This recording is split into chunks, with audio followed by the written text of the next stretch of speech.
মানুষ বলবে আল্লাহ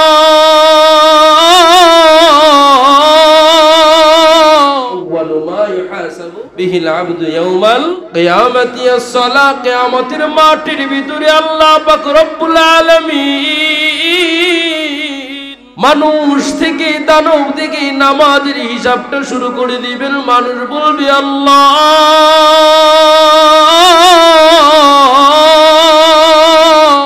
নামাজ তো পড়তে পারি না কেমন করে করে পড়বো দুনিয়ার জমিনে তো কোনো পয়গম্বর আমাদের কাছে যায় নাই দুনিয়ার জমিনে তো আমাদের কাছে কোনো রাসূলও যায় নাই মিথ্যা কথা যখন বলতে থাকবে আল্লাহ তাআলা ক্যামেরাটা ওপেন করে দিবেন আর বলতে থাকবেন দেখো গিয়েছিল কিনা আমার মুহাম্মদ দেখো দেখো আমার পয়গম্বর ঈসা গিয়েছিল কিনা দেখো দেখো আমার পয়গম্বর মুসা গিয়েছিল কিনা দেখো দেখো আমার ইব্রাহিম তোমাদেরকে দাওয়াত দিয়ে দে ইয়া নফসি বলতে থাকবে আর চলতে থাকবি আল্লাহর পয়গম্বর জানায় দে কিয়ামতের মাঠে সবাই উঠতে থাকবে খতনাবিহীন অবস্থায় উলঙ্গ অবস্থায় উঠবে কারো গায়ের ভিতরে কোনো পোশাক থাকবে না আম্মা জান আয়েশা সিদ্দিকা রাদিয়াল্লাহু তাআলা আনহা জানায় দে ওরে পয়গম্বর ওই জায়গার ভিতরে যে উঠবো আমাদের কি লজ্জা লাগবে না পুরুষেরা তো মহিলাদের দিকে তাকাইবে আবার মহিলারা তো পুরুষের দিকেও তাকাইবে পয়গম্বর জানায় দেয় এ রে আয়েশা ওই দিন কেউ কারো দিকে তাকানোর মতো সময় নাই তাকাইবে তো অনেক বড়ের কথা কাউকে চিনবে না পর্যন্ত কাউকে চিনবে না আবার অন্যজনের লজ্জা স্থানের দিকে তাকাইবে তো অনেক পরের কথা আম্মা জান বলেন কাপড় কি পরিধান করানো হবে না হা হা করানো হবে সর্বপ্রথম আব্বাজান ইব্রাহিম আলাইহিস সালাতু ওয়াস সালামকে আল্লাহ তাআলা কাপড় পরিধান করাইবে সুবহানাল্লাহ কাকে ইব্রাহিম আলাইহিস সালাতু ওয়াস সালামকে কাপড় পরিধান করাইবেন মুফাসসিরিনে কেরাম ব্যাখ্যা করে করে বলেছেন দুইটা মতামত পাওয়া যায় এই জন্যই মনে হয় ইব্রাহিম আব্বাজানকে কাপড় পরিধান করাইবেন আল্লাহ তাআলা সর্বপ্রথম কেন কেন ইব্রাহিম আলাইহিস সালাতু ওয়াস সালাম সর্বপ্রথম গরিবদেরকে বস্ত্র বিতরণ করেছিলেন সুবহানাল্লাহ কাপড় পরিহিত করেছিলেন গরিবদেরকে এই এক কারণ আরেকটা কারণ নমরুদ যখন ইব্রাহিম আলাইহিস সালাতু ওয়াস সালামকে জাহান্নামের আগুনের দুনিয়ার আগুনের ভিতরে নিক্ষিপ্ত করবে উলঙ্গ করে করে ইব্রাহিম আলাইহিস সালাতু ওয়াস সালামকে লজ্জিত করেছিল লাঞ্ছিত করেছিল মাগার পারে না এই জন্যই আল্লাহ পাক রব্বুল আলামিন হাসরের ময়দানে সর্বপ্রথম আমাদের জাতির পিতা ইব্রাহিম আলাইহিস সালাতু ওয়াস সালামকে কাপড় পরিধান করাইবেন সুবহানাল্লাহ বাবার ইজ্জত আগে নাকি পড়ে বাবার সম্মান আগে এইজন্য বাবাকে ভালোবাসবো তো ইনশাআল্লাহ ভালোবাসবো তো জায়গার জিনিস জায়গায় রাখবো তো নাকি আবার সামনে সরাইবেন না আমাদের পিতা জাতির পিতা ইব্রাহিম আলাইহিস সালাতু ওয়াস সালাম এই ঠিক না আল্লাহর পয়গম্বর বলেন নামাজের হিসাব শুরু হয়ে যাবে মানুষগুলা মিথ্যা বলতে থাকবে আর ক্যামেরাগুলা ধরে ধরে রাখা হবে বদকার যারা থাকবে তারাই ওই দিন অস্বীকার করবে আর নেককাররা যারা আল্লাহ তাআলা হিসাব নিবেন সবাইকে জিজ্ঞাসা করা হবে তুমি কি গুনাহের কাজ করেছিলা বদ আমল গুলা করেছিলা এই খারাপ কাজটা করেছিলা নেককার বান্দা বান্দিরা বলতে থাকবে হে আল্লাহ অজান্তে হয়ে গিয়েছে মাফ করে দাও শুধু তাই নয় আল্লাহর পয়গম্বর জানায় দেয় আল্লাহ তাআলা ফেরেশতাদেরকে জানায় দেয়, এর ফেরেশতা দুনিয়ার জমিনে এরা অনেক কষ্ট করেছে, নফসের ধোঁকায় পড়ে পড়ে খারাপ কাজের ভিতরে নিমজ্জিত হয়ে গিয়েছে, এরপরে আমি আল্লাহ তাআলাকে ভুলে নাই, এরপরে আমার হাবিবুল্লাহকে ভুলে নাই। আজকে এদের যত বড় বড় গুনাহ আছে, বড় বড় গুনাহগুলাকে পর্দার আড়ালের ভিতরে রেখে দাও। ছোট থেকে ছোট গুনাহগুলার হিসাব হবে আল্লাহ তাআলা যখন জিজ্ঞাসা করবেন, এই ছোট গুনাহ তুমি করেছিলা? আমি আপনি বলবো হা হা আল্লাহ করেছিলাম। যাও যাও, এই গুনার জায়গাগুলোতে আমি আল্লাহ তাআলা এক দ্বারা পরিবর্তন করে দিলাম, নেক দিয়ে ভরপুর করে দিলাম। শুধু তাই নয়, মিথ্যাবাদীরা বলতে থাকবে, ওগো আল্লাহ দুনিয়ার জমিনে গিয়েছি,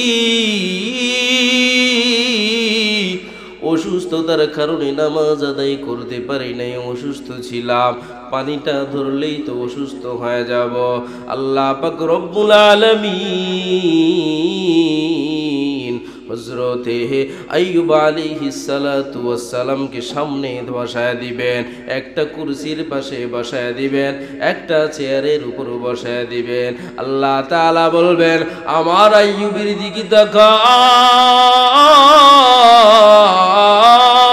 দুনিয়ার জমিনে এমন কোনো মানুষ নয় যেই মানুষটাকে আমি আল্লাহ তাআলা পুরা বডিটাকে পচা দিয়া দিয়া ভরে ফেলেছি, এমন একজন বান্দা বান্দি দেখাইতে পারবা না।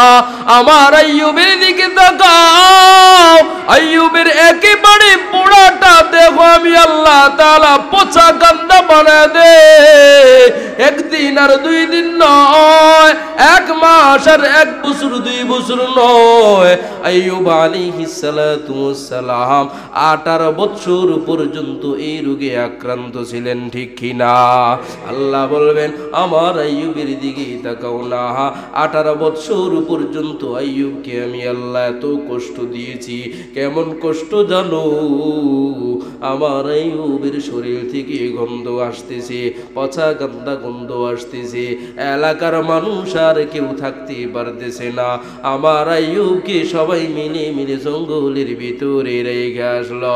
এরপরেও জিবরাইলকে পাঠাইয়া আমি আল্লাহ যখন জিজ্ঞাসা করি, জিবরাইল আইয়ুবরে জিজ্ঞাসা কর আইয়ুব কেমন আছে। আইয়ুব আলাইহিস সালাতু ওয়াস সালামকে জিজ্ঞাসা করার সাথে সাথে আইয়ুব আলাইহিস সালাতু ওয়াস সালাম জবাব দিয়ে দেয়, আলহামদুলিল্লাহিল্লাযী আলা কুল্লি হাল, আলহামদুলিল্লাহ সর্ব অবস্থায় আমি আইয়ুব ভালো আছি। লম্বা ঘটনা সংক্ষিপ্ত বলতেছি। আইয়ুব আলাইহিস সালাতু ওয়াস সালাম দিন যায় রাত আসে, ঘুম নাই, কোনো কিছুই নাই, খাওয়া দাওয়াও সব বন্ধ হয়ে যায়। আইয়ুব আলাইহিস সালাতু ওয়াস সালাম আল্লাহর নাম নেওয়া থেকে বিন্দু পরিমাণ সময় বিতাড়িত হয় না, বিন্দু 1 সেকেন্ড সময় পরিমাণ আল্লাহ তাআলার নাম জপা থেকে বিরত থাকে না।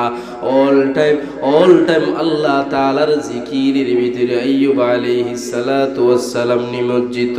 যে ইবাদত বন্দেগী করতে পারে ওই ইবাদতে আইয়ুব আলাইহিস সালাতু ওয়াস সালাম করতেছে। হঠাৎ একদিন ফজরের সময় যখন হয়ে যায়, আইয়ুব আলাইহিস সালাতু ওয়াস সালাম আল্লাহ তাআলার নামটা নিবেন, এমত অবস্থায় আল্লাহর তাআলার নামটা নিতে পারতেছেন না, ব্যথা পাইতেছে। সঙ্গে সঙ্গে আইয়ুব আলাইহিস সালাতু ওয়াস সালাম আল্লাহ তাআলাকে ডেকে ডেকে জানায়, ওগো আল্লাহ আমার পা দুইটা তুমি পচাইয়া দিয়েছো, আমার 2টা হাত তুমি আল্লাহ পছন্দ করে দিয়েছো, আমার সারা শরীরটার ভিতরে পচা আর পচা পচা কোনো অস্তিত্ব নয়। মাগার ওগো আল্লাহ আজকে যখন উঠলাম আমি আল্লাহ তোমারে, আমি আইয়ুব তোমারে ডাকার জন্য আল্লাহ নামটা নিতে পারতেছি না, তোমার কাছে আরজি জানাই, ওগো আল্লাহ আমার জিহ্বার ভিতরে কোনো পোকা দিও না, কারণ জিহ্বার ভিতরে যদি পচন দিয়ে দাও আমি আইয়ুব তোমারে তো ডাকতে পারবো না। এই মজা থেকে আমি আইয়ুব রে তুমি বিতাড়িত কইরো না। ওগো আল্লাহ এই সুযোগটা তুমি আমারে দিয়ে দাও, আমি যেন প্রতিনিয়ত তোমাকে ডাকতে পারি। আল্লাহ আল্লাহ সুবহানাল্লাহ। আল্লাহ পাক রব্বুল আলামিন জিব্রাইল আলাইহিস সালাতু ওয়াস সালাম কে জানাবে, এরে জিব্রাইল আমার আইয়ুব পরীক্ষার ভিতরে পাস, আমার আইয়ুবের সারা দেহটাকে একেবারে পুনরায় সুস্থ বানাইয়া দে। পূর্বে কি ছিল সুস্থ, চার চাইতে ডাবল কে ডাবল সুস্থ বানায় দে। আল্লাহ পাক রব্বুল আলামিন ওই দিন আমাকে আপনাকে বলবেন আমার আইয়ুবের দিকে তাকাও না, আমার আইয়ুব 18 বছর পর্যন্ত পোকা মাকড় খাইল, এরপরে আমার আইয়ুব আমার ইবাদত বন্দেগী ছাড়ে না। আইয়ুবের চাইতে বড় অসুস্থ ছিল কিনা বইলা দাও। আইয়ুবের চাইতে বড় অসুস্থ কি ছিল নাকি তোমরা? আইয়ুব আলাইহিস সালাতু ওয়াস সালাম 18 বছর পর্যন্ত পোকা মাকড়ে খেয়েছে, শুধু পুরা বডির ভিতরে আল্লাহ তাআলা পচন ধরিয়ে দিয়েছেন। এর মতো কষ্ট আর হতে পারে না। সামান্য একটু আঙ্গুল কেটে গেলে পচন ধরলে কত কিছু আঙ্গুল কাটতে হয়, এই করতে হয় সেই করতে হয়। আর আইয়ুব আলাইহিস সালাতু ওয়াস সালামের আপনার সেই পা থেকে নিয়ে গলা পর্যন্ত পচে শেষ হয়ে গিয়েছিল। এরপরেও আল্লাহ থেকে বিতাড়িত হয় নাই। ওই দিন আল্লাহ বলবেন হাসরের মাঠে আমার আইয়ুবের দিকে তাকাও, আইয়ুবের চাইতে কি বড় অসুস্থ ছিল? না, আইয়ুবের চাইতে বড় অসুস্থ নয়। তাহলে কেন বলো? আইয়ুবকে যেই জিনিস দিয়েছিলাম তোমাকেও আমি আল্লাহ তাআলা সেই জিনিসেই দিয়েছিলাম। আইয়ুবকে 3টা পাও দেই নাই, 3টা হাত দেই নাই, জিহ্বা একটা বেশি দেই নাই। তোমাকে যা দিয়েছিলাম আমার আইয়ুবকে তাই দিয়েছিলাম। তুমি ইবাদত করো নাই কেন? এটার হিসাব দাও। আর হাসরের মাঠে আল্লাহ তাআলা সবার কাছে হিসাব চাইবেন না।